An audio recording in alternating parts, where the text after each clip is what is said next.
And here we go. Yes, yes. We did it. We made it. All right. First official podcast, Revolution Radio, out of the Guelph studio here, Revolution Media Studios, holding it down in the G City, in the G spot. Yes. Robbie G on the mic. AV. Right here, right now. You got us. And we're just going to talk about hip hop. You know what I mean? This is what we know. This is what we love. We make a lot of music in the studio here, work with a lot of different artists, and we're going to be interviewing a bunch of artists on here. We've already done a bunch before on our radio show, so you can check all the archives out on our YouTube channel on Revolution Radio. But we're going to have this podcast up as well, get it up on the website, and distribute it kind of everywhere, as many places as we can. Just get the word out there. Yeah. That is the plan, people. That's the plan. Get it on the iTunes, whatever else. Yes. SoundCloud. Oh. Where do you listen to your podcast? To be quite honest, YouTube. YouTube? Yeah. YouTube is the spot? Yeah. Only because, I only really listen to stuff in segments unless it's, a Breakfast Club or a Hot 97 interview because, they post it up in full. Yeah. But everything else is in segments. All right. Small digestible pieces. Well, What's the longest podcast or interview that you've listened to? Charlemagne and Vlad. How long? Hour and a half. Hour and a half. You committed yourself from start to finish? Only because it was Charlemagne, and he is probably the most interesting dude I've ever heard, radio-wise. Yeah. Other than, Sway. Okay. Sway and Angie Martinez. Yeah. Only because of, how much history she has. Yeah. Peter Rosenberg's pretty dope too. Sometimes I like him. There's parts that he can get annoying. Yeah, I like Everybody him. can though. I'm sure I do too. I like him, but I don't like him with Ebro. I don't know what it is about Ebro. I don't like Ebro. Ebro seems like he picks on him all the time. Yeah. Yeah. I don't know what it is. I don't know. I just don't really like Ebro. I don't like his interviews. I find he's very... This may be contradicting for me to say, only because of who Charlemagne is, but I find Ebro to be overly confrontational. Yeah. In his confrontation. So you really like the way that Charlemagne confronts people. You don't like how Ebro confronts people. Yeah. Yeah. Yeah. Just the way he comes off. Yeah. No, yeah. I can see that. For those that don't know, we're talking about radio hosts. They're of different radio shows that we listen to all the time, quite frequently. Hot 97, of course. Yes. And the Breakfast Club. Yes. I don't know if you listen to Big Boy on... Yes, of course, Big Boy. Yes. Yeah. Big Boy interviews are dope. He's by far the funniest host. Yeah, he's very entertaining. He's very, very energetic. He's got lots of antics going on. Yeah. His interviews with 50 Cent are always the most interesting ones. Because, 50 by himself gives interesting interviews. Yeah, he's good. But, when Big Boy does them, it's literally just talking to 50 as a person. Mm-hmm. It's not because of...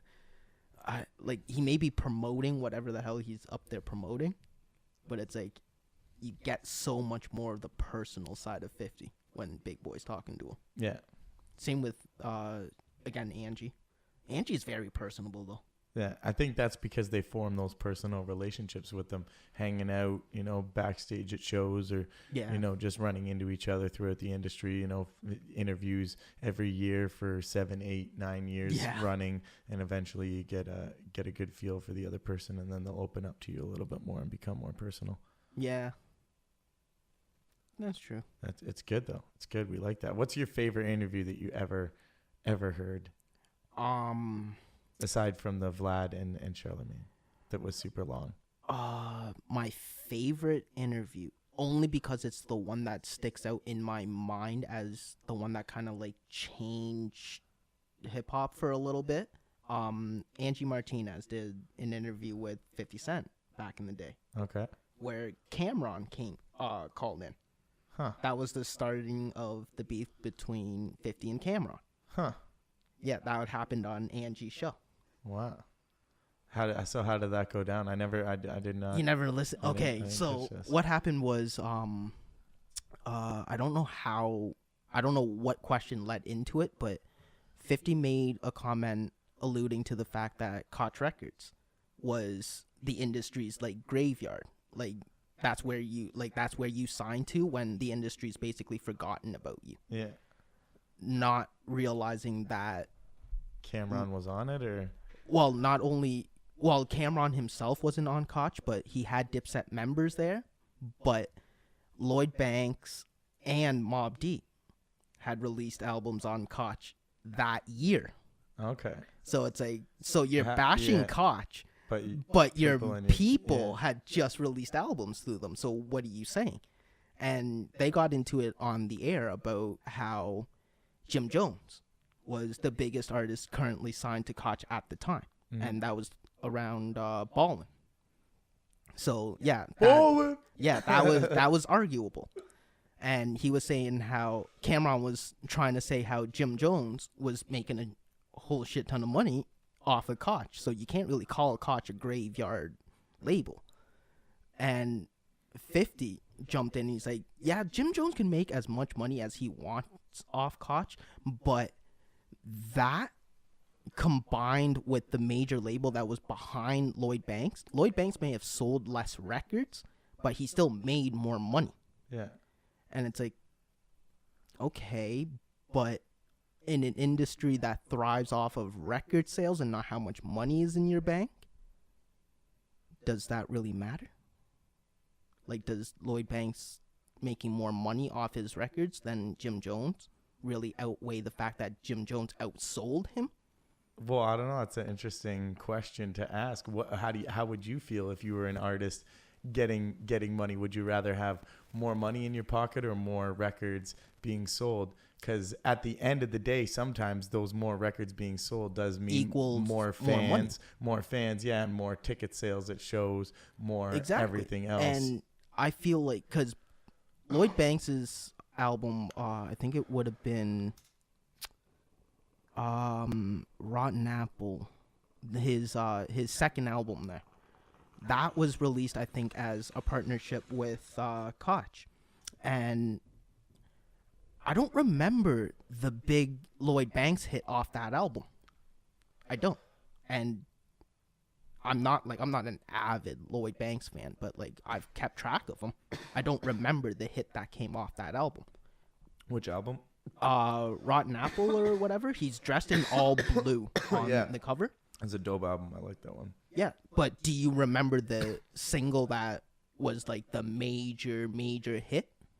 I can't think of it off top. See, whereas Jim Jones kind of rode out a good half a year there, just off of Ballin'. Like, I don't even remember the album that Ballin' came from, but Ballin' took him for a good like half year ride there. So it's like at the end, I feel like Cameron was right in the sense that Jim Jones was the bigger artist simply for selling more records in an industry that is thriving off of record sales. Yeah. And that was in an age where like that was just in the slump of record sales. Like people weren't selling. 50 was like the last artist that did 10 million albums twice. So for him to try and defend Lloyd Banks' low record sales didn't really make sense to me, because you're an artist that clowned other artists for their record sales. But when Lloyd Banks, Tony Yayo, Mobb Deep, even Young Buck, all of them had really shitty numbers for their second round. 50 was the only one that had good numbers. But 50 had to turn around and now defend everybody under him for shit numbers. And it's like, I don't know. I think Cameron kind of had him in that one. Yeah. Personally, I think. But everyone saw what happened to Cameron after that. Which is? Kind of disappeared, I think. Like, I don't, like, he had the Killer Season movie. There was no follow-up single to Ballin', basically. Like, there was no record that hit and splashed as hard as that from him. You know what I mean? And when you mention Jim Jones, it's Ballin'. Yeah. That's the only song you really know him for. Yeah. I checked up on Google there. The track on the Rotten Apple album from Lloyd Banks that they were trying to push as a single was the Hands Up. Hands Up. Remember that one? Okay. I still think Ballin' was bigger. I feel like, because as far as I can remember, because those two singles dropped, I think, right in the middle of high school for me. Yeah. I heard Ballin' on the radio. Oh, yeah. It smashed that one. That was like a drop in the water compared to a boulder falling in. Yeah. So I feel like Cameron was in the right justifying or saying that Jim Jones was the bigger artist. 50 Cent's only argument was he may be the bigger artist, but Lloyd Banks is making more money. But Lloyd Banks is he may not flaunt it, but like I don't know. I don't think he's that well off. Well, I don't know. Were either of them on the list of what is that Forbes list or whatever that comes out every year? There's like the top 50 rappers that are making X amount of money. Yeah, where Jim Jones and 50's always on there. 50's not on it this year. No. Look it up. Drake knocked him off this year. Maybe off the top 10, but he's still in the top 50. Oh, yeah, top 50 maybe. But yeah, I remember seeing his name on the list. He wasn't on the Forbes top 10. list. The Forbes list, though, when they put it out, they only focus on the top 5. This year, it's Diddy, Jay, Dre, Birdman's on there, and Drake. For 2015 or 16? 15, 16. I can't remember which one is the current one, but it's the current one. Drake is on it this year. Yeah, no, I knew, of course. He has to be. Have you listened to the new album he just dropped? I have Views? not. I have not. Yeah, number 1, Diddy. Wow, with 60 mil. Look at this guy. Jay-Z right up there, number 2 with 56 mil. Yep. Drake with 39.5 mil. Dr. Dre with 33 mil. Dr. Dre was the boss the year before. He had God. He had like $1 billion or something. Round of applause for fucking Dre on that one. Fucking Christ. Sorry I didn't clap. My hands are on my phone. There we go. Much respects to the great. Jesus, number Dre. 5 is Pharrell there with 32 million. Oh, Pharrell got in there, right? Yeah. That's all right. He had the happy joint. That kind of helped him out. That was this. But yeah, it does just focus really on the top 5 there. Yeah, it doesn't even it only says the top 5. That's funny. Yeah. But yeah, no, definitely 50's in the top 50. Yeah, exactly. And for like Forbes and for 50's name to still be mentioned when like articles from like Forbes comes out and stuff, kind of makes it hard to believe that 50's actually broke. It's like, who said he was broke? That whole situation with him, I thought it was because it's not squashed. He's still going to court for that. Yeah, didn't it have to do with an ex-wife or something and trying to take money from him, and he claimed bankruptcy so that she No. What happened there was What happened there was off on this. Oh yeah, way off. Okay, what happened was, or he got sued or something. Was it? He made a sex tape with Rick Ross's baby mom. Yes. Okay. Put it out on his site. Yeah. She turned around and sued him for it. Yes. Okay. He claimed bankruptcy, and that's been like the ongoing debate, I guess, is 50 Cent actually broke? Yeah, which doesn't. I don't think he is. No. Like, you once sold 10 million records. He can't be broke. He could go and do a show anywhere and make at least 50 racks, if not more. Exactly. And like he's probably getting 100, 200, maybe even more per show. And like it may be in like, I guess, the oldie section now, because like music from 2000, I don't know if you know this, but music from 2006 now is considered oldies on the radio. Yeah. Yeah, because I heard 10 years ago, right? Well, I turned on the radio in the car the other day, and I heard 50 Cent's Candy Shop. And it was on the oldies? Yeah. And it was like, that came out in grade 11, 10 for me. Yeah, that's still a throwback tune, right? But take it to the candy shop. Yeah, exactly. So, and that brings me to my next point. If you can still hear 50 Cent's records on radio, you cannot be broke. There's no way unless you were really that bad with your money, because like he did spend a lot, but he spent it in investments. Yeah, no, there's no way. It's like, how can you be broke? No, that's not possible. I don't know. We'll just have to interview 50 Cent himself one day and get the answer. That would be interesting. Yeah, we'll see. Could you imagine how long that interview would have to be? Probably like 2 minutes, because his PR person would be like, "Hey, let's go. Yeah. Bring it up. He's broke. Let's go." No. We'll see. We'll see. I can't say that. It could be 2 hours long. 50. What up? What up, though? Yeah. We'll get you on here soon enough. We just got to bring him for a show here. Yeah. You know who would be an interesting guest up here, though? Nori. Yes. Noriega, yes. Who is coming to Guelph on May 19th. May 19th, my birthday. Looking forward to that. Yes. Hopefully we'll get a chance to get him in here. He does an awesome podcast right now called Drink Champs. If you haven't checked it out, you need to go and check it out. He's interviewing some of the dopest artists in the game. Some of his guests have included DMX, Ja Rule, Jadakiss, Fat Joe, Memphis Bleak, yeah, and then he just had I actually just watched a little excerpt from the Memphis Bleak interview that he did. Yeah. Memphis Bleak has been around for a long time, and he has seen a lot. Yeah. You don't hear from Memphis too much, and, like, he's always been that, like, underdog. Like, oh, if Jay can sell 10 million records and you're Jay's right-hand man, why can't you sell 10 million records? He was always in his shadow. Who, like, you can't really... Yeah, exactly. Jay is huge. Get on top of like, Jay. you can... You drop an album and you sell 1 million records, you can guarantee Jay's next one is going to sell 5. Yeah. So, like, but yeah, like, I watched a little clip from him where he's talking about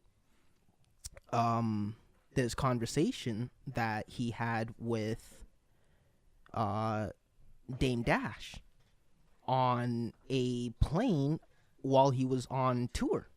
And this was right before the Rockefeller breakup. Yeah, I heard. Yeah, you heard that?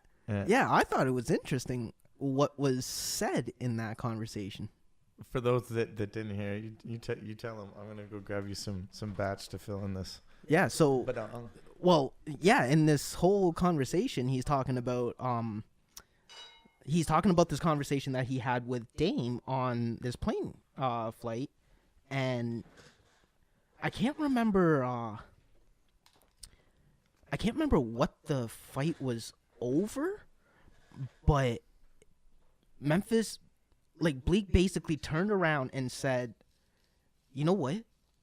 This is exactly why no one on the label likes you. And I was like, you told your label head that? Why would you do that? And it's like, you know what? With, like, hearing that little... No, do you know what it was? I remember what it was. It was they were performing a show, and he had done the tracks, the hits, like the with songs Jay. Yeah. Right? He did the hits with Jay. Okay. And after he was like, yo, why'd you do these? Why aren't you doing, like, the other ones or something, like your own, or this and that? Or, you know, making a basically a side comment, like, why are you doing your stuff with Jay, basically, probably because he was bitter at Jay at the time, right? So, and then he was like, yo, this is why nobody, you know, fucks with you. This is why no one fucks with you on the label. Yeah, like, when I heard that, I was like, you know what? Maybe that's why Bleak never really popped, because his relationship with Dame was never, like, he was cool with them, but he was always, like, Jay-Z's guy. Like, when Rockefeller split up, no one ever had to question where Bleak was going. Mm-hmm. It was like, you had to question that? Like, even Beans was a little flip-floppy there. Like, he rode out with Jay for a little bit, and then he got crazy and started dissing Jay for a little bit and started apologizing. It's like, I don't know.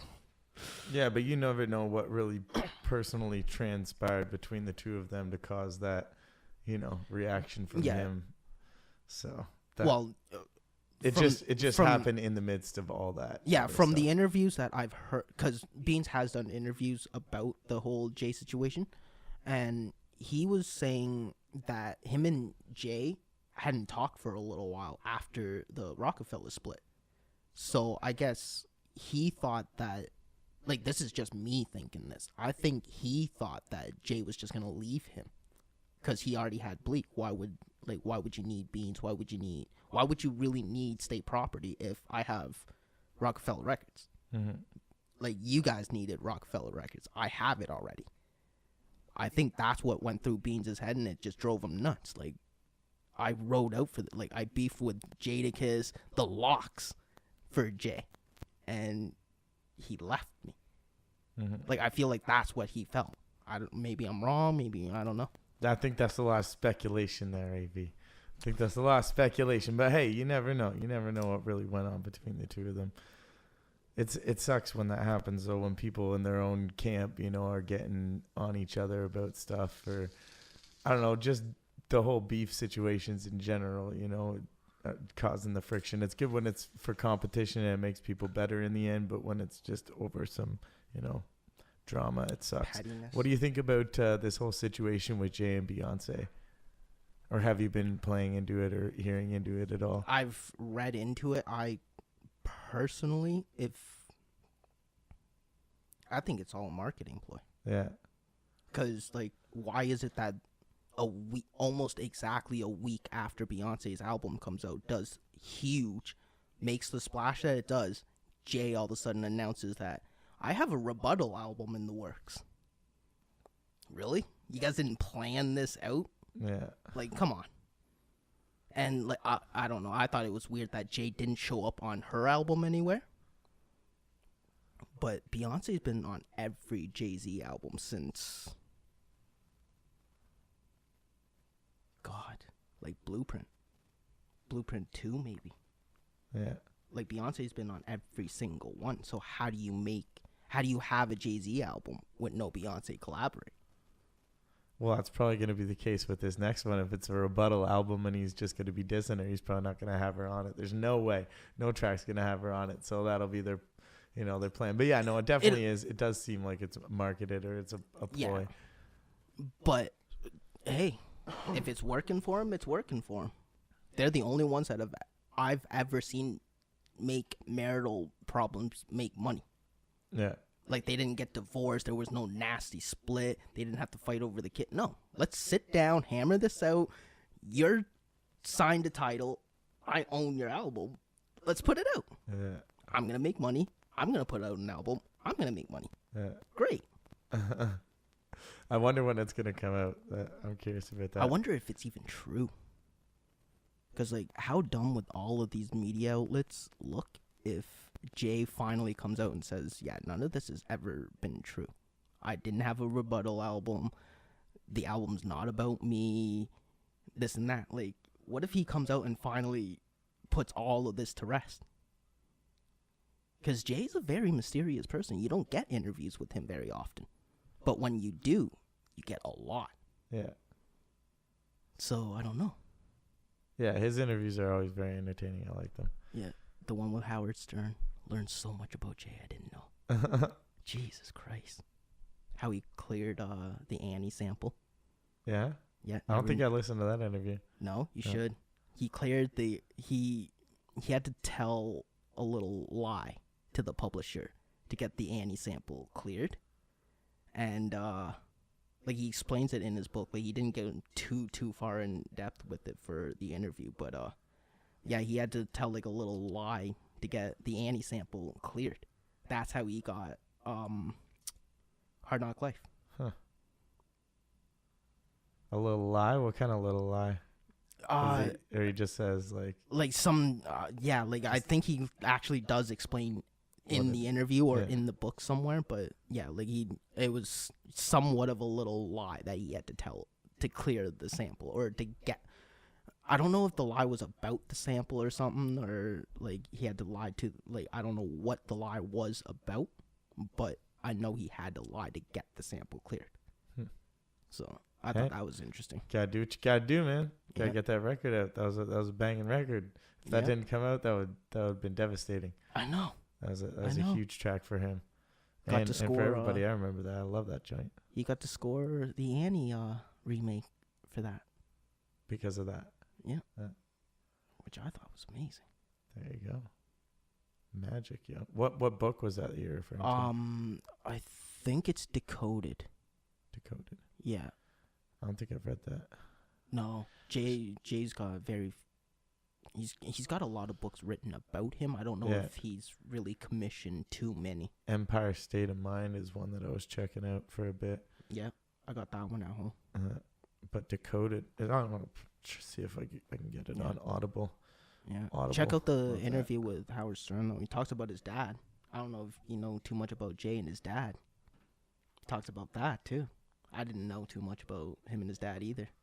His dad, I guess, ran off on him when he was 12 because his brother got murdered. Oh, snap. So I guess mentally he couldn't deal with the family issues and the fact that his brother had just got murdered. So he left home. I guess Jay didn't find out until closer to the time, because I guess Jay had actually re-met his dad at one point and found out that his dad lived like 15 minutes away from him, like in the same neighborhood, like all of his life, and he didn't know. I feel like I've heard this somewhere. Howard Stern, man. It must not. No, he must have done it on another one too, or something. Because I swear I heard that. Yeah. Yeah. Just about his dad living so close to him, and he was like right in the same neighborhood. He had no idea because he didn't know until he re-met his dad, and he found out that way. Yeah. So I thought that was pretty cool. Deadly. Well, that's cool. The Howard Stern's a pretty good interviewer too. We got to give him his props. He gets, Yeah. He gets some pretty dope interviews. I always forget about Howard Stern only because I don't watch too much of him. But all the interviews that I have seen, I learn a lot. I remember watching like Old Dirty Bastard. He's got a great interview with him. Yeah. Oh God. All interviews with ODB though were so interesting. Yeah. I actually heard. Oh man, you don't watch Flat TV too often, eh? A little bit here and there. I don't really pop on it too often. No. Did you see the one with Vlad and ODB's son? No. Well, his son, I guess, talks about the day ODB overdosed. I guess he forced his son to watch him do drugs earlier in that day. Forced him? Yeah, like sat him down and did it like in front of him. Wow. Which, I thought was messed up, man. What kind of drugs was he saying though? Like, he's like just smoking some weed in front of him. I mean, that's one thing. Well, like, you obviously can't overdose from weed. So he's doing some. Well, yeah, he's obviously. But you're just like some drugs earlier that day, so it could be like any drugs, and then he switched to harder drugs later, enough. Right? You never know. Fair enough. So he didn't mention like what he was doing. No, it's like he wasn't smoking crack. No, I don't think so. No, shooting heroin. I couldn't get through the whole interview. Like, I read the headline, I watched maybe like a minute into it, and like his son. I thought ODB was crazy. His son just gives off this aura like, I've seen way too much in this world. I don't know how I'm still alive. Like, he just gives that off of him. It's like, I don't know if I want to watch this interview. I feel like he's got more than one son though, right? That's got to be like one of his sons. It can't be just his only son. I don't know. Yeah, I don't know. I'd say ODB's got a lot of kids. I feel like he does. Yeah, he totally does. Because I remember listening to the Howard Stern interview, and he was talking about like he has like 8 or 9 kids. I don't he's like, I take care of all my children. Yeah, I don't doubt that. Because Method Man, I think he's got like 4 or 5. Yeah, I swear I could Google that, but yeah, ODB definitely has a decent amount of kids. He left behind a legacy before he left us of rap music and kids. Some of the most memorable verses of the Wu-Tang camp. Him and Method Man. Him and Meth are always like the two that I've always gravitated to. Like, most people say like Raekwon or Ghostface. But yeah, it's always been Meth or ODB for me. Yeah, I'd say Meth. Meth? For me, yeah. Method Man's probably my favorite. And simply because he was the first one out, or you actually genuinely think he's the best out? Because that's how I feel. No, I base it off who I bump more. Oh, okay. And like, I've listened to more Method Man albums and bought more Method Man albums than any other Wu-Tang member. I actually own all of Meth. Yeah, exactly. Same. So, like, I definitely would say I do like his music best out of all of them. But like a close second would be ODB for me. ODB. Yeah. Salute. But yeah. Oh, actually, I can kind of take that and segue into this one. Dead rappers. Tupac. His mom just passed away. His mom did pass away. R.I.P. Yes. Afeni. Yes. Very, very sad news. Sad news, but counteracted with good news today that I guess she went and took the proper steps to protect his music and all of the money that's made from it. Cause I don't know if you really paid attention to like her life after Tupac, but right around the time she died, she was going through a divorce, and the guy she was divorcing wanted, I guess, half of everything she has, and that included Tupac's music and all of the money that's made from it, and that's a lot of money. Yeah. So why would you want to willingly give that up? So I guess she took that as a sign, like, what if something happens to me and this isn't protected? Like, I'm gonna feel like crap if he dies, I die, and his music isn't protected. Yeah. So I guess she took the steps to do that, and it's in the hands of I just read it today actually. The very first guy to give Tupac a record deal. Yeah, Tom Wally, I think his name was. I think that was pretty cool. Like, the headline kind of scared me a little bit. What was the headline? Like, the headline that I read was Afeni Shakur played Right Move, handed music over to person who signed Tupac. I was like, Suge Knight? Really? Yeah. Whoa, hold on. So I actually read it, and I was like, Suge better not pop up anywhere. And yeah, it actually includes Buddy's name, and I was like, all right, cool. As long as it's not Suge, I'm good with that. I'm good with that. As long as it's not Suge, we good. Well, like, cause, Buddy, if Buddy had successfully divorced Afeni Shakur first and actually taken control of that, he would have controlled half of the Tupac movie that's being made. And would have had what, like, actual creative say in it though? Probably not. He'd just sit back and try and rake in the profits from it. But still, even that's wrong. You can't. Exactly. Yeah. Like, unless you were actually a part of Tupac's life in some way, you should not be benefiting from that movie. I don't think. No. I don't feel like that's right. Hell no. And yeah, like, I'm excited for that movie. Like, it's from what I've heard, it's it's wrapped up filming. So like, they're actually like done. It's just going into post-production and editing, I guess. So yeah, that'll be exciting. That is going to be very exciting. Any other movies that are coming out that you're looking forward to checking out? I haven't really kept up on like regular, like, I guess I call them regular people movies. Like movies that don't have anything to do with music. Yeah. Nothing really. Oh, actually, no, that's a lie.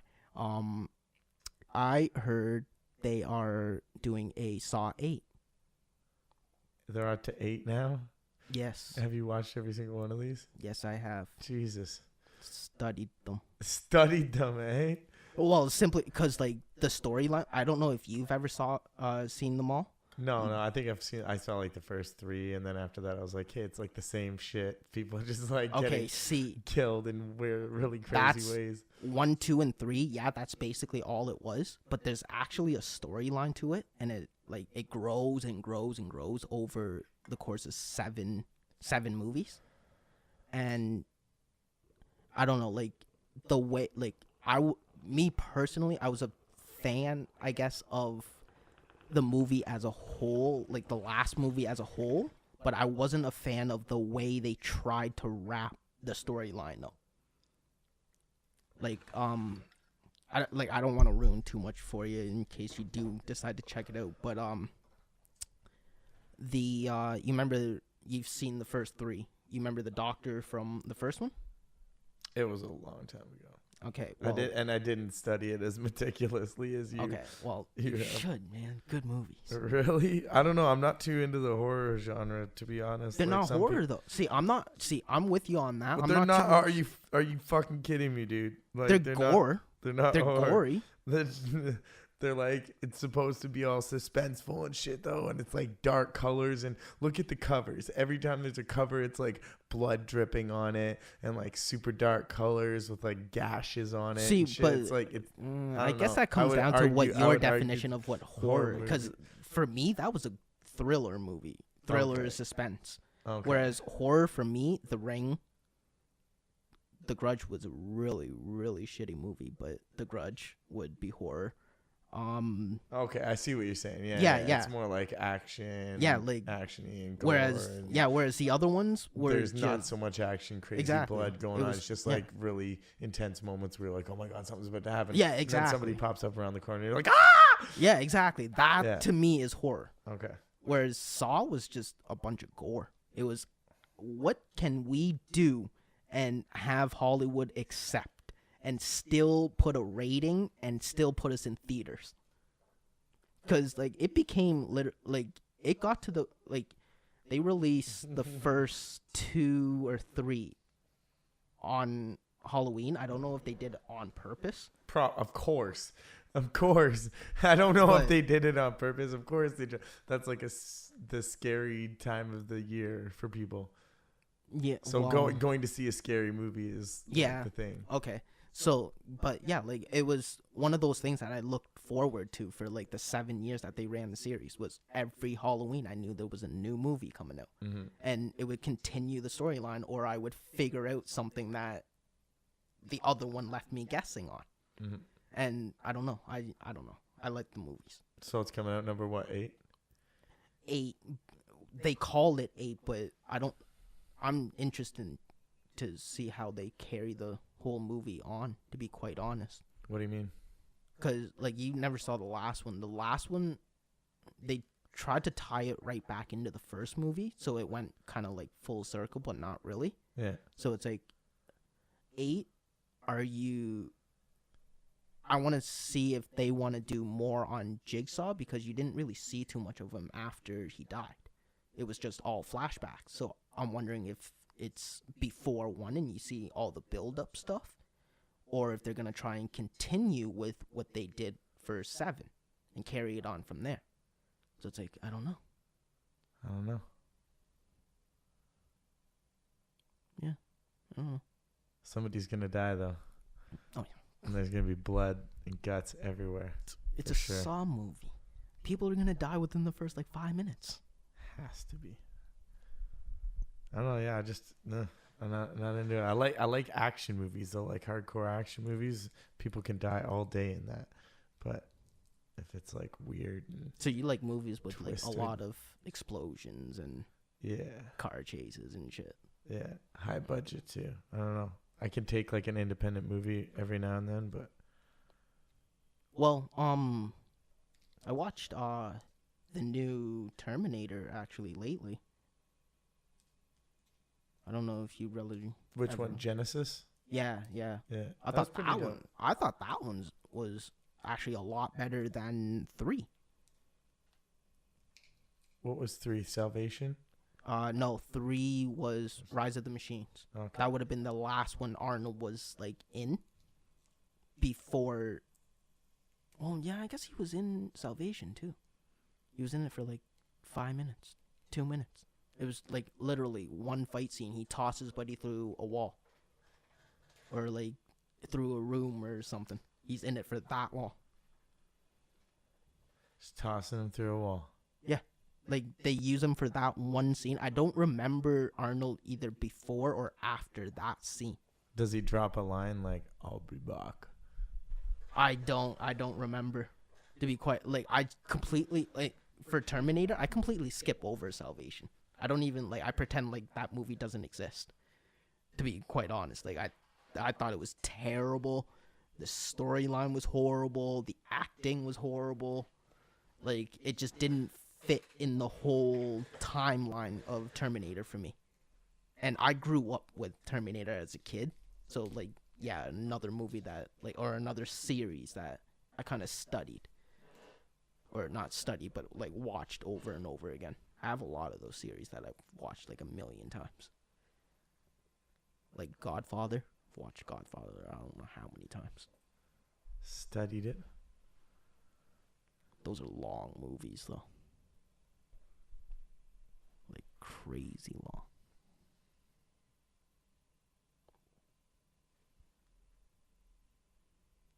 This is frustrating me. I'm having serious issues with my headphone cable right now. It's driving me crazy. Trying to get it right, but it's just not working. It's just not working, yo. We'll still work it out. It's all right. So, what's coming up? What's popping? Show-wise, music-wise, what are we talking here? Everything, yo. Let's break it down one by one. Well, we mentioned it earlier. We got Nori coming May 19th at the District here in Guelph. Yes. Yeah. And then we have Local Only after that. Snack the Ripper too, right? Oh yeah, Snack right after. Snack after. Sorry. Got Snack the Ripper here on May 27th. Okay. Got Mocha Only on June. I want to say June 10th. Yeah, that's right. And then we got Insane Clown Posse. Yes, ICP, July 2nd. July 2nd at the Guelph Concert Theater. Will be sold out if you haven't got your tickets yet. Yeah, get on it. Word up.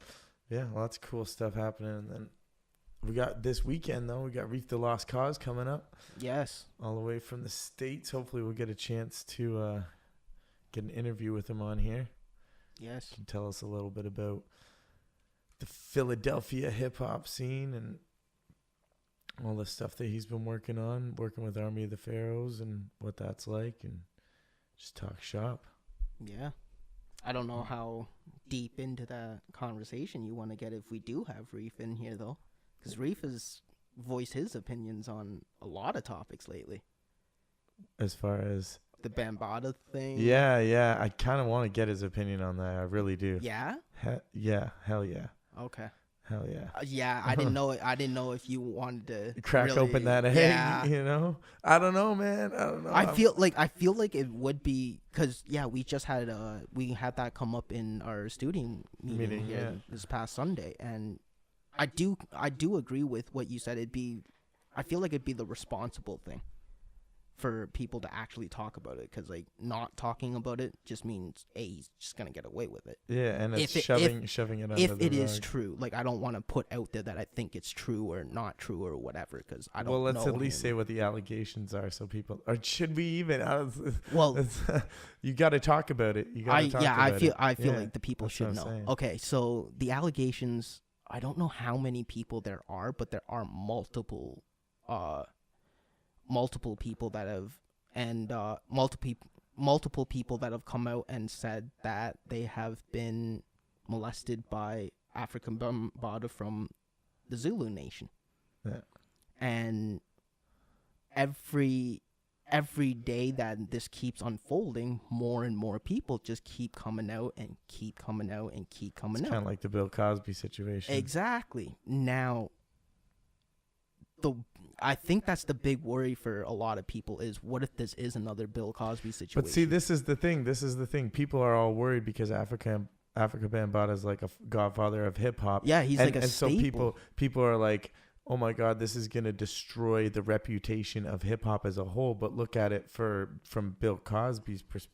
Or from the Bill Cosby situation, that would have been like saying comedy would have been as dead. A whole is dead. You know what I mean? Exactly, and comedy has become so much bigger. But then that's not true too, because hip hop is a genre of music, and comedy is a thing in itself, and there are genres of comedy too, just like there's genres of hip hop. So Bill Cosby is in like a genre of family friendly comedy.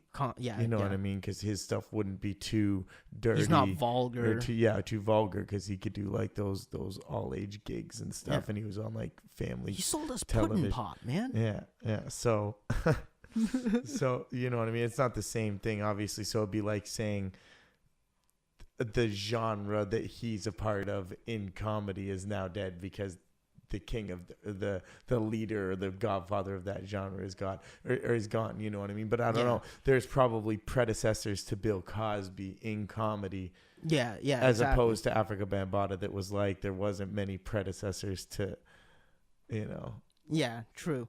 Like I don't know. Like I'm just waiting for the whole story to unfold before I actually toss my. I don't even know if I'll ever publicly post my 2 cents. 2 cents, yeah. Just because like it's such a touchy subject, but I'm on the fence about it right now. I kind of want to hear everything that's gonna come out first and see if he's actually gonna ever end up going to court for it. Yeah. Because he's not in court yet, as far as I know. Like these allegations are just coming out. So I don't know if he's ever been actually arrested or in custody or anything. I don't know any of that. Mm-hmm. So I don't know. I'm just waiting for it all to kind of unfold. We'll see what happens over the next few weeks, I guess. Yeah. Like it was the same reason I never really ever, I don't think I ever posted anything about Bill Cosby, negative or positive, simply for the fact that I don't know what happened. Only him and these women. And yeah, it's him and these women know what happened in that room. Mm-hmm. I can't judge him one way or another. I don't know Bill Cosby. So, I don't know. I didn't really want to touch on that too much. Have you posted anything about it either? No. Yeah. I don't know. I tend to stay away from the kind of poignant things that everybody is talking about on social media a lot. Save it for the radio show, you know, and talk about it on here, but I don't really post too much about that kind of stuff. It seems like I feel like you get into this point where everybody's posting about it because it's the hot topic to talk about, and we're going back to a situation like what was the movement with the guy who went all crazy and stuff in Africa with the kids that were getting killed and stuff. Come on. Oh, I got to think of this. And everybody was posting their profile pictures about it. Oh, right. What's the name of that person? Did it start with a K? I don't know. Jesus. Coney, K. Yeah, Coney. I'm like, K-O? No, Coney. There you go, Coney.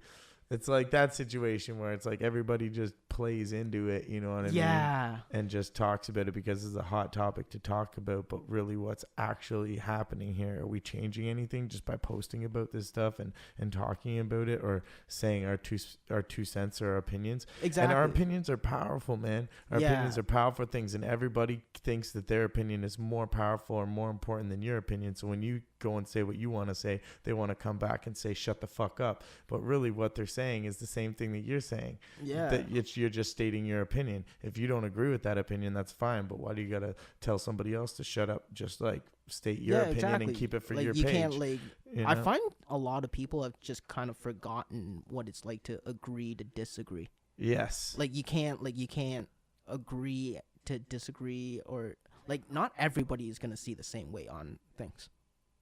Like that, like, I don't understand how, like, politics, for example.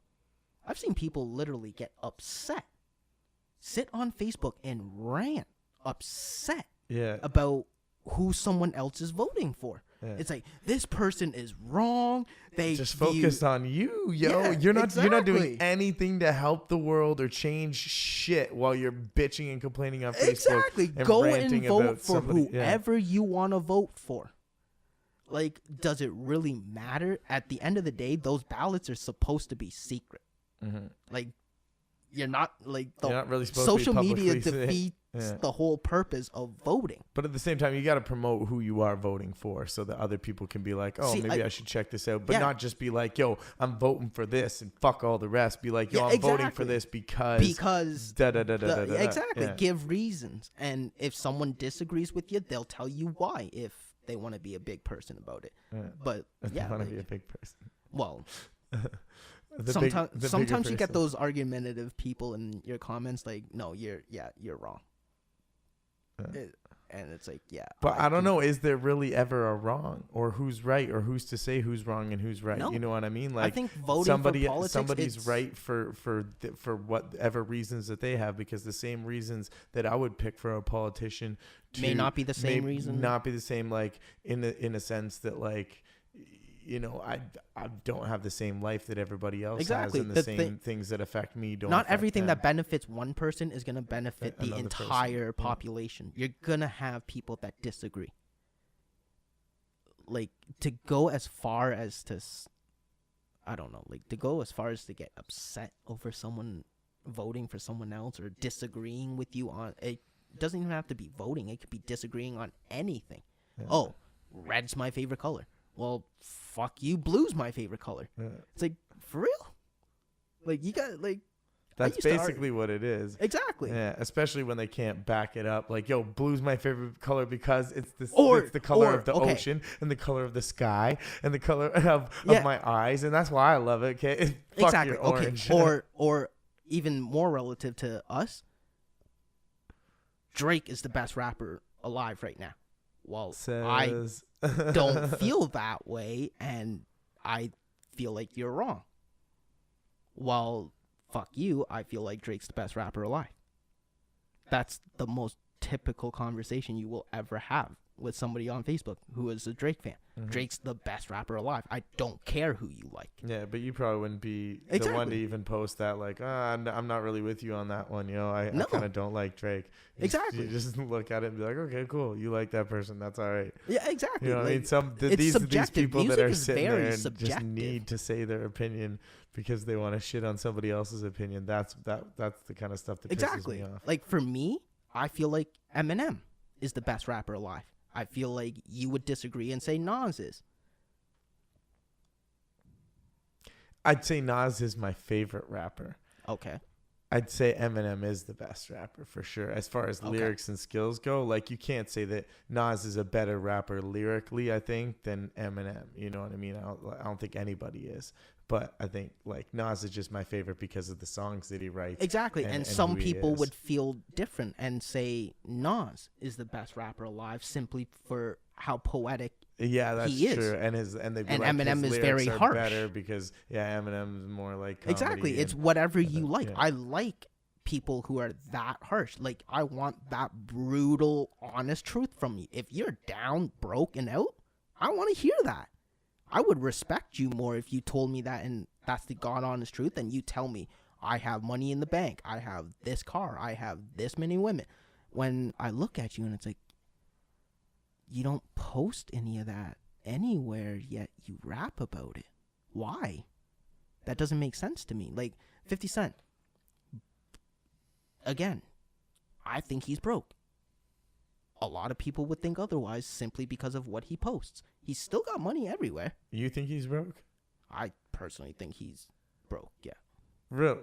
Okay. Not broke in our sense, but broke in his sense. Like, keeping in mind his lifestyle. Yeah. I think he's broke in his sense. Probably because he was so used to such a lavish lifestyle, and now it's dropped a little bit. Yeah, exactly. Like, broke to him. Broke to him is making like $1 million a year.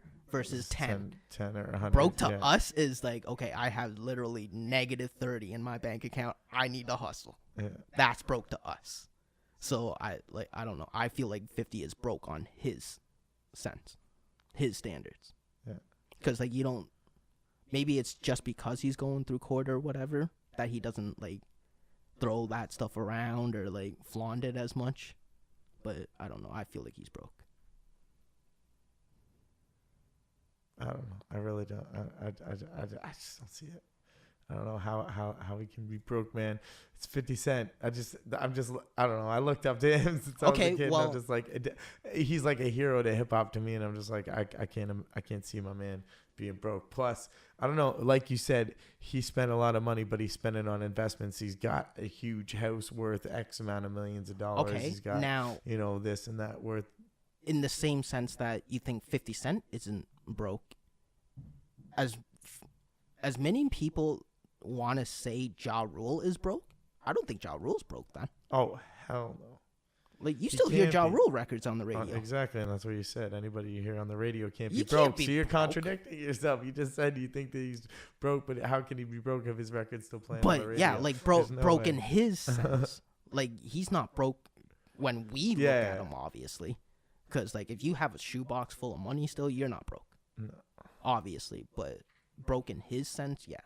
And compared to, like, you just looked up the Forbes list. He's not even on it.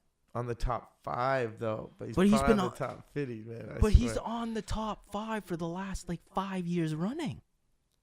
Even when he wasn't putting records out. Exactly. So how is all that money washed up? There's no way. There's no way he spent it all on frivolous things. You know what I mean? I just can't see that. I can't see it. I don't see that happening. I don't know. I see him doing, stuff like Cal Millionaire does and investing it in a startup company that turns into a $1 billion company, and he gets a little cut of it. He's the type to make a vitamin water thing pop off. See, Chamillionaire always struck me as that type of rapper. Or you heard about that, right? Yeah. How he got out of rap and really started investing. Yeah, it was like he always struck me as that type of person. Like, I'm really only in it for like the pocket change that it gives me. Like, other than that, like, I have other stuff going for me. Like, I don't know if you remember Little Flip. Yeah, of course. Yeah. He had some pretty cool tracks. I remember jamming it to his joints. Yeah, a lot of people would assume he's broke because you haven't heard from him for a while. He's doing all right? He owns car detail shops in Houston.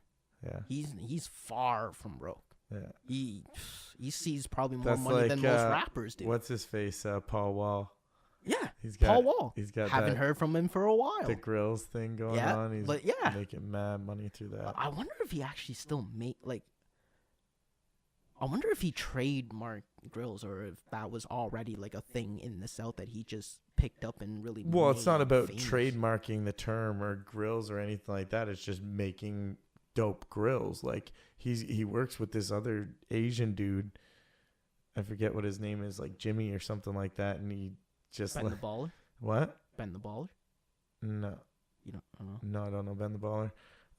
But yeah, this guy just like makes mad grills and like, I don't know, because of his relationship, with all the rappers and people that he knows, Paul Wall, he sells a bunch. And I think he probably even owns his own store too. So I think he does all right on the grills. Far from broke, hasn't made a hit in a while. There's ways to make money in this business, Styles P with the juicing. He's got like juice bars. Styles P is genius for that. Some juice bars. What are some other like creative outlets that artists have thought of to like make money aside from outside of music? Outside of music that doesn't include like acting. Because I know a lot 50 Cent sold vitamin water at one point. Yeah, I said that. Dre, do you want to count Dre's headphones? Not really outside of music, but and then 50 did the same thing. He's got the SMS headphones. I feel like headphones are really overdone though. Like once Dre did it, everybody did it. Oh like, Luda has his own pair. 50 has his own pair. You had to, man. It's a nice little extra check at the end of the month, I'm sure, for all of them. Yeah. Business ventures. I know Dame Dash owns a art gallery out in Harlem. Yeah, learned that during his Breakfast Club interview that he went crazy and screamed at DJ Envy. And why? DJ Envy asked him a question about Jay-Z. Oh, okay. Yeah, and as soon as as soon as the interview started, you is that the one that Ja Rule was on to, or no? That's Nori. You're thinking of the no, but Ja went into the Breakfast Club with. Then he would have went up with Irv. Oh yeah, he went up with Irv. That's right. I learned a lot during that interview too. Yeah, totally confused Dame and Irv there. Yeah, no, but the Dame interview. Envy asked him how him and Jay met. Innocent enough question. if you didn't know, Envy had already asked that question like a million other times on like assorted shows that Envy's done. So it's like, I don't, and like Dame snapped on him. It's like, dude, I don't want to talk about Jay anymore. Like that Rockefeller shit was 15, 20 years ago. Yeah, like, you guys are still making, like you guys are still making cake off of what me and Jay did 15 years ago. Like you guys are recycling old substance to get paid.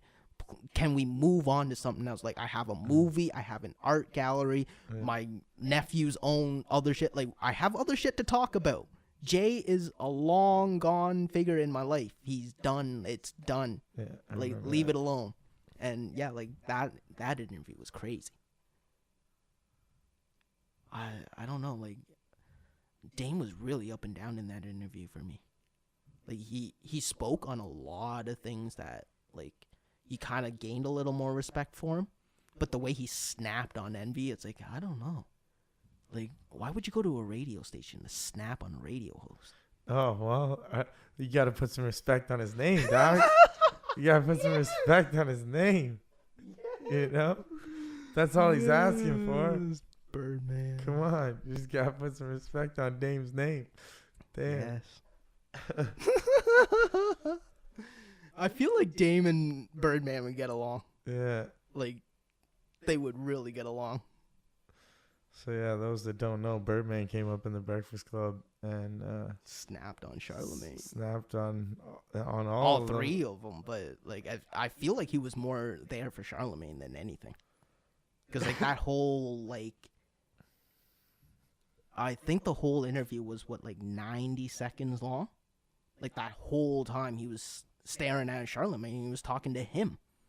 But he did at one point address all three hosts, but it felt like he was only there for Charlamagne. Like I thought it was hilarious how Charlamagne handled that one. Craziness. I thought it was hilarious. That was pretty funny. Imagine if somebody came in here. We got to be careful with what we say. You know? Yeah. Imagine somebody came up in here like, yo, make sure you put some respect on my name when you be talking about me. Yo, can't be like joking around with Birdman, man. He might come up in here and just ask us to put some respect on his name. Oh, man. Nah. We're just joking around, Birdman. We don't mean anything, any harm. But you got to be able to take the hits, yo. That's what they were saying. You got to be able to take it, man. He has, though. See, the whole meltdown on Breakfast Club, he started a whole clothing line out of that. The Respect clothing started that out of the meltdown on Breakfast Club. Has a whole song with that title. With Respect? Yeah. So it's like he's completely owned it. He's taking and he's running with it. He's making money off it. Maybe it was a total marketing ploy. He's like, yo, I got these shirts ready. I got the design done. All I got to do is go up in the Breakfast Club. I just got to be like, yo, put some respect on my name. Everyone's going to love it. Done. I'm back in like the... And I didn't need Wayne to do it. Media lexicon or whatever. Oh, I never thought of it that way. He's finally being talked about. We're talking about him right now. You know? I feel like Birdman's always talked about, though. Not really. There's a time where he's pretty cold, man.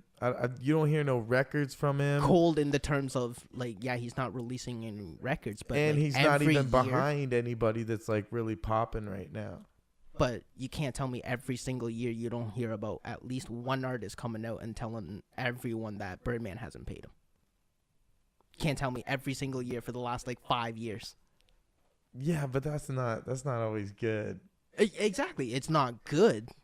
And Birdman's still, always and still that's about. Pretty quiet, even when it does get said, because it's oh well, we already knew that. Yeah, fair enough. Yeah, that's the running joke of the industry now. Don't sign to Birdman if you want to get paid. Yeah. Did you listen or watch the interview that he does with Angie Martinez? It's super long. He takes her out on his big yacht. The one right after the split with I keep calling it a split, but yeah, I guess that's what it is. The split with Wayne. With Wayne, yeah. And you watched that? I haven't seen the whole thing. It's long, man. It's like an hour, 2 hours long, something like that. And like Birdman wasn't one of the people that really interests me, so it's like I'm not gonna sit through an entire hour-long interview with Birdman. He says the same thing like 100 times. Yeah. Yeah, I could just watch the first 5 minutes then. Yeah. It's alright though. It's kind of funny. Yeah. And it's nice. He's like bringing her out on his yacht and stuff and treating her nice. Yeah. Well, he did that with Ebro and what's the chick's name? Ebro Rosenberg. Angela Yee? No. Hot 97. Oh, Hot 97. Oh, yeah. Oh God, this is bad. I know, right? Like, we should know that. Ebro Rosenberg. Something Lopez. I want to say something Lopez. Or is it Lisa something? I don't know. Oh, God, this is bad. Yeah, this is really bad. I'm totally drawing a blank to her name right now. Laura Stiles? Laura Stiles. There you go. Good old Google. Yeah. Which is funny because I actually prefer her over Angela Yee. I don't find Angela Yee to be a very good interviewer at all. Why? I don't know. I don't really like the thing she talks about. Like, she's always trying, like, every single celebrity that I find that comes up there, if they're big enough, Angela Yee's always talking about, like, oh, remember the time we ran into each other at the club, or remember the time backstage, or remember the time you texted me, or remember the time it's like, I don't really want to hear about you and the celebrity. I want to hear about the celebrity. Mm-hmm. It's like, she did an interview with Pusha T, where the whole, like, just her? No, not just her. It was her and like, I would not expect. I don't think she could hold an interview on her own. No. Like what would she talk about? Like, Envy has.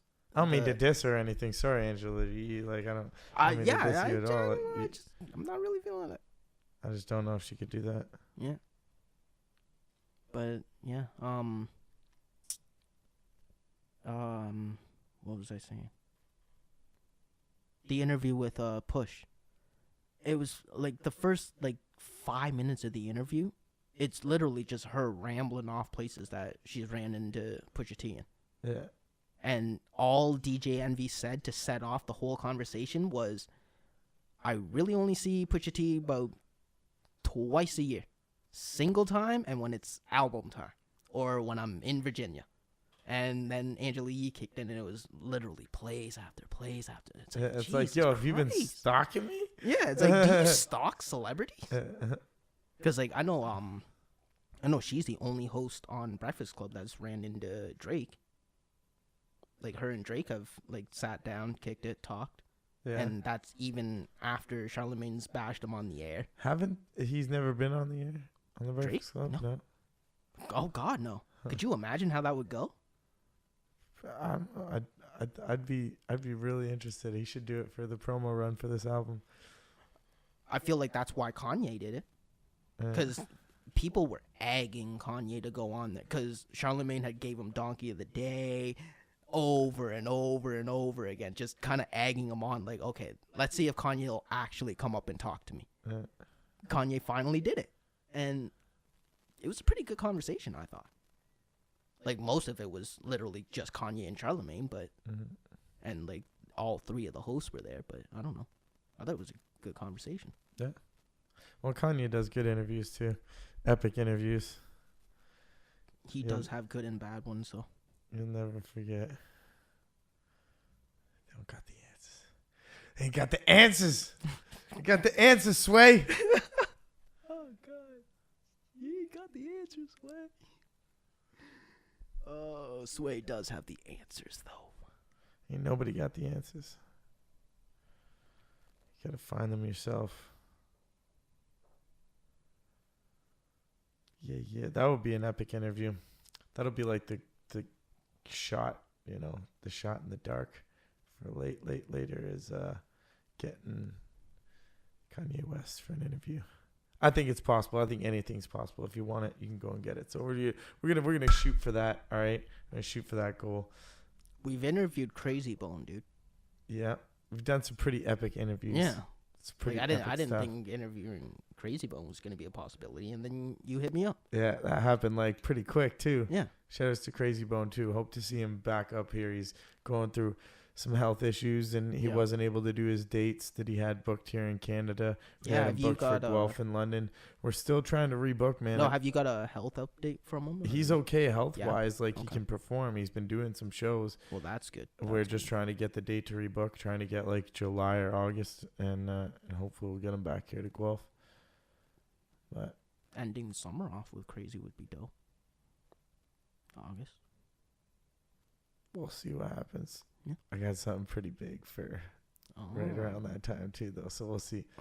So I got something in the works, brother. I'll tell you a little bit off the air after we finish this up. Off the air. Yeah.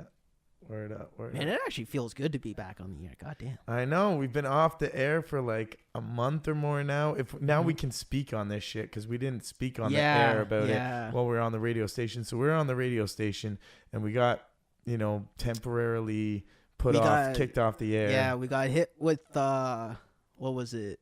Vulgar language or whatever. Yeah, excessive profanity, I believe is the technical term. But and it wasn't even us. We weren't swearing on the air. We kept it real peaceful, which is why, if you've noticed, we swearing a lot on this show just because we can finally let it out. We actually have the freedom to do I so notice now. every time I'm saying a fuck, you follow up with a fuck real quick just because you're like, oh, I can do it again. This is awesome. Right. While we're on the air, because before we couldn't swear at all. But we sometimes have a track that would slip with a little swear word or whatnot. Yeah, so anyway, I think it happened to be more music. Than it was music 100%, and the biggest thing was there was a homophobic slur. The word faggot got dropped, which and now I can say it because I'm fucking. We're in a civilized world, okay? That's a word that gets used. Okay? We're not against gays. Not against gays at all. Not all. I actually have gay friends. Same, but we have an issue with this language barrier, and you can't say a word, you know what I mean? Like, same thing, they gave me a problem like my first year in the station because I said the word retarded on the air. Retarded, you know what I mean? And they're like, yo, that's, we're a PC world, we can't really say the word retard on air. And I'm sorry, but like, I'm not referring to people who are mentally disabled when I say the word retarded, because retarded I think is like part of normal language now. Same with every swear word. I don't understand why the radio isn't the fucking song let's get retarded. We want to party. It's something, and I think they had a super clean version. Black Eyed Keys isn't that song? Let's get retarded. Let's get retarded in here. No, is it not? I swear to God, that's how the hook goes. It's like let's party in here, and then they had a version that said let's get retarded in here. I swear. On both the radio and the album version. I might just be crazy. Because I've heard a lot of radio stations let a lot of stuff slip, but I don't know, that whole thing with our radio station, that kind of threw me right off. Oh, let's get it started. I'm so retarded. Let's get retarded in here. It totally sounded like it to me, okay? So let's get it started in here. Sorry, Will, I am. I'm not didn't mean to do it. Not watching your lyric videos, dog. Okay. But, oh, shit. That's funny. But anyway, the point of the matter is we can now swear, we can say what we want on the air and not have anybody complaining.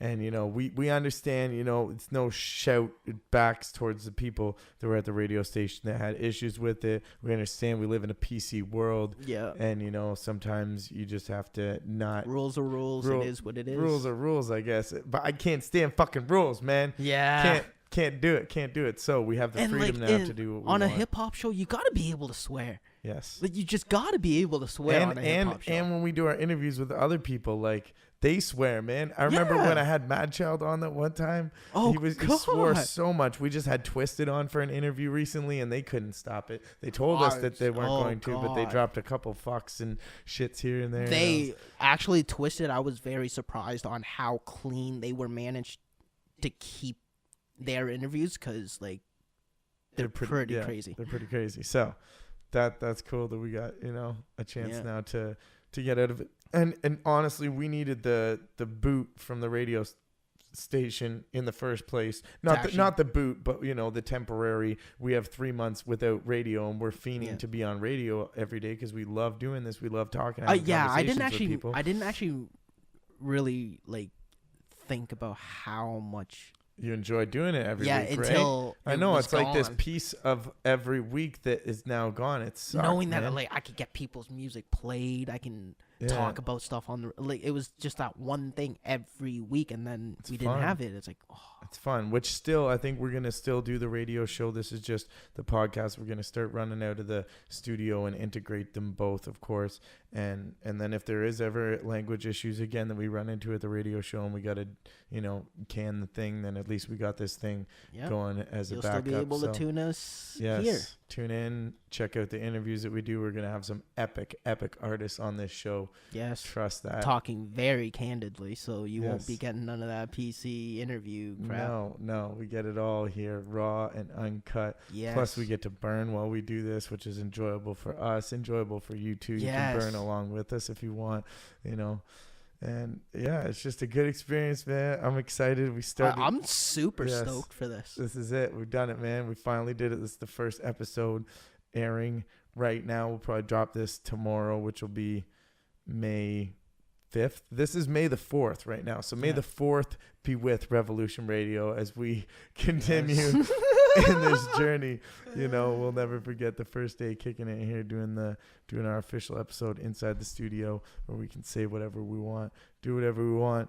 It's a good vibe, people. I hope you enjoy our conversations. We're just here to talk shop about hip hop and the stuff that we love, and it's just so good, man. It's a blessing. We've been away from what we mic should like do a actually up here? Now that we have this much time and we're not bound by like time limits, all of the rappers that come up here, we should have them kick freestyles. Yes, just drop some beats and we gotta figure out. We gotta figure out how to get the music to record. Well, I guess you could just play a beat and it would come through the headphones, and you would just get to hear them freestyle over the beat. Yo, rappers, you are now put on notice. If you come up here, get ready to rap. Get some bars ready. Yeah, I remember we tried it for a bit. Remember we were like, "Yo, we're really gonna try and get artists to freestyle." And worked for a couple. Zays wanted to reach out and set something up closer to his mixtape. Okay, well, we can get him on here too. Yep. It's so dope. We do have a connection to be able to hook up the phone with this too, so we're gonna be able to have people call in.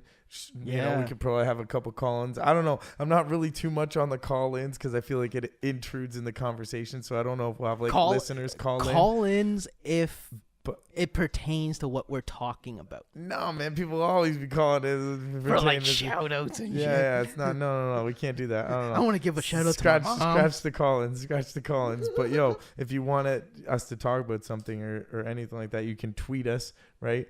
You tweet us at Revolution Radio on that Twitter tip, or I'm on there at Robbie G Music.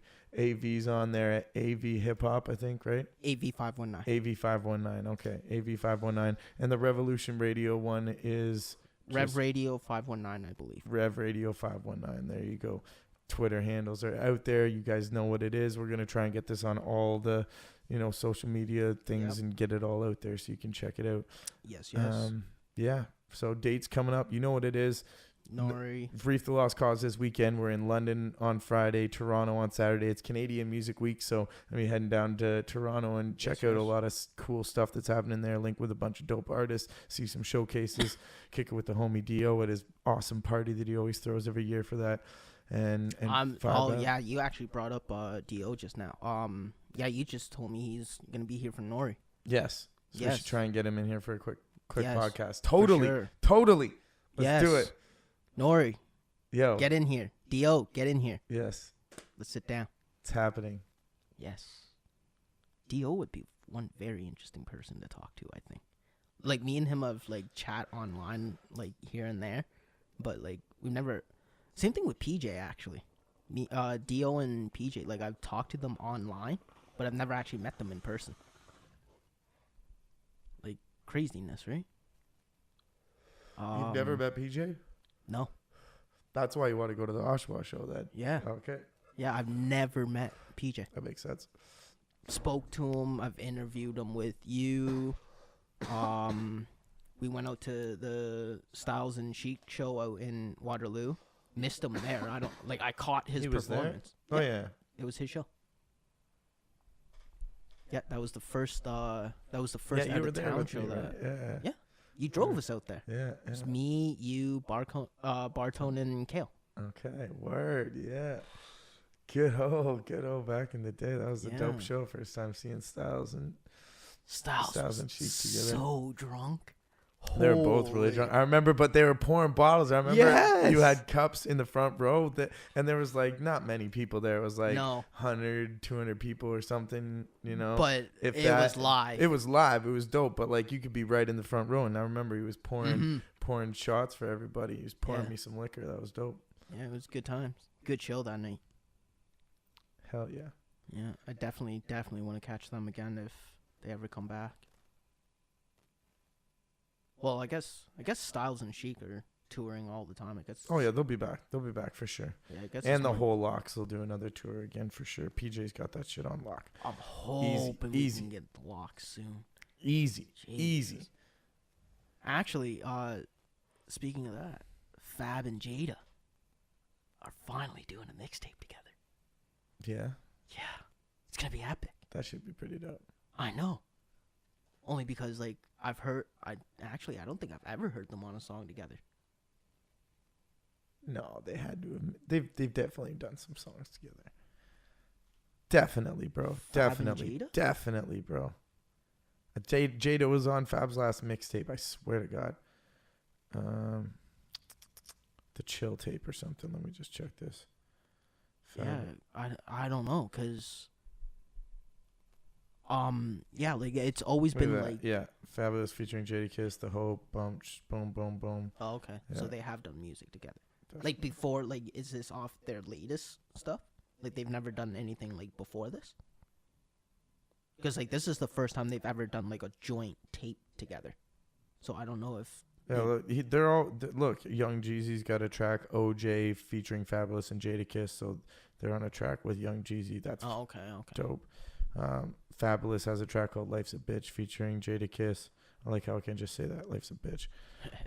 Fabulous, BET featuring Jadakiss and Styles P. No, they've got tons of joints together. They've definitely, that's why they're doing this joint project, because they've got chemistry.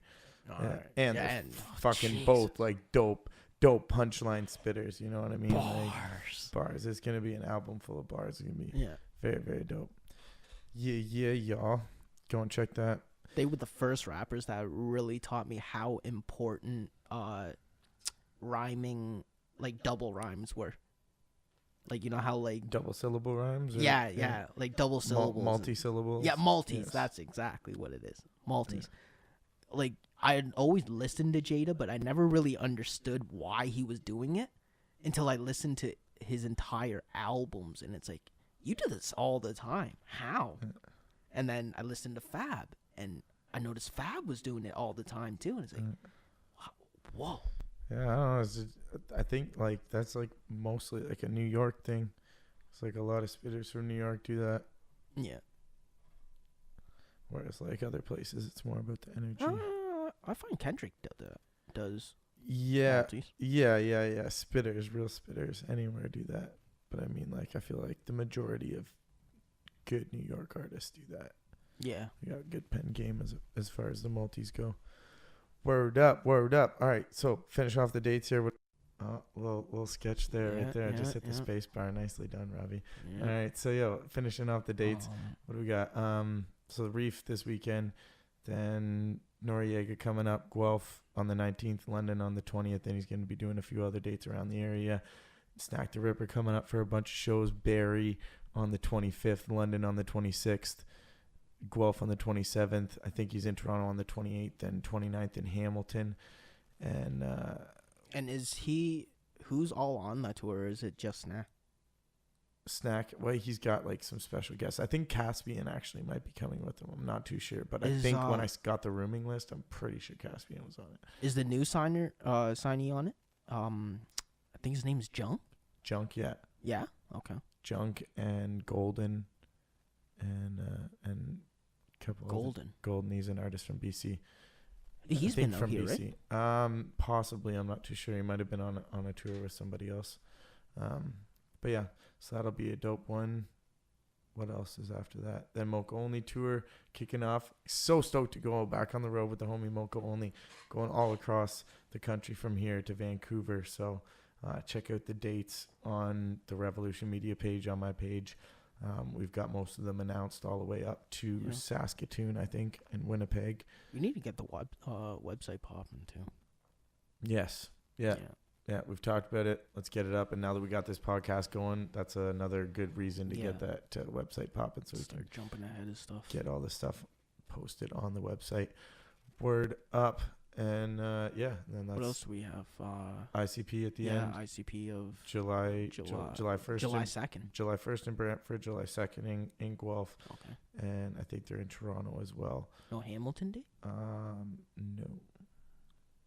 No Hamilton date. So all the juggalos in Hamilton come up to Guelph and party with us. Yes, it's going to be a good one. Molly Gruesom's on that, of course. And we're going to get Molly Gruesome up in here as well. I was talking to her yesterday. She was over, so we'll get her in here. Of course, she was one of the first hosts that I got to work with. Do you know the situation on Molly? Because I haven't really dove into it. She just kind of is taking a little bit of a break right now, figure things out, and spend some time with her fam. And then figure out her next move. She's just taking a little bit of break from music, but I had a good talk with her about the ICP show, and she's on it. She's good to go. So pumped for that. Pumped to have her out. Yeah, I'm actually excited to hear new music from Molly. Dude, it's ridiculous. She gave me her whole new album. It's ready to get released. Yeah, she just needs the artwork. Yeah, it's dope. It's super dope. She's still looking for artwork? No, she's got it done. She's got the artwork for the front done. She just needs the back done. Oh, okay. Yeah. All right. Yeah, so we'll see what happens. Boom, boom. But did she let you in on anything? Like videos or anything? Songs. She gave me the whole album to listen to. So I've got that on my laptop. I could leak you some. Show you some. Maybe give you a track or two because I can trust you. Yeah. I know you won't leak it. I'm not too much into leaking music. I like the artist to know I'm gonna put it. Well, yeah, it's got to come out properly. You respect the way a track's supposed to roll out because you've spent time rolling tracks. Exactly, I know the process that goes behind it. I don't want to. Yeah, I don't want to cut in front of someone like, hey, this song's really good. What if I played it first? It's like, no, not that. Rather, you guys actually support what I'm doing rather than why would I send him music risking the fact that he's just going to leak it early? Like, fuck that. Yeah. Not really worth it. Fuck that. Word up. So, yeah, that's what's up. That's the show. Revolution Media Studios, broadcasting out of Revolution Radio. Myself, Robbie G. Got the homie AV. Holding it down, yo. Guelph, hip-hop, G-City. This has been a blessing. This is so much fun. Thank you to anybody out there who is listening to this episode. We promise you many, many more awesome, exciting, entertaining episodes where we get to talk about some cool stuff, hip-hop, fun stuff. It's just, It's going to be vibing. It's going to be good. And it's always a pleasure to rock with you, man. Definitely a good time. You know what we should do, actually? You know what we should do, actually? When we post this, or when you go to post it, if they want us to dedicate an entire episode or an entire segment on topics, just toss it in the comments. That's a good idea. Get the people to tell us what to talk about. Yeah. Instead of you listening to us, let's hear what you want to hear about. Yeah, or even if you just see some cool shit and you want to hear it talked about on the podcast, just tweet us or add us or comment on something, send us a cool link about something, whatever it is that you want us to talk about, and we'll try and insert it in there somehow. Yes. Word. Well, this has been fun. Hell yeah. Solid episode here. Podcast number 1. in the studio here. Word up. All right. Well, I think that's it. I don't even know how to end this bitch, but I think we just end it. That's it. Peace, love, and respect. Thank you so much for listening, and tune in for the next episode. We might get to Reef the Lost Cause on here because he's coming down this weekend. Get him in the studio to work on some stuff. So try and get him on here, and we'll talk a little bit, and then try and get some of these other artists that are coming through. Yes. Word. Much respect, y'all. Take it easy. Peace.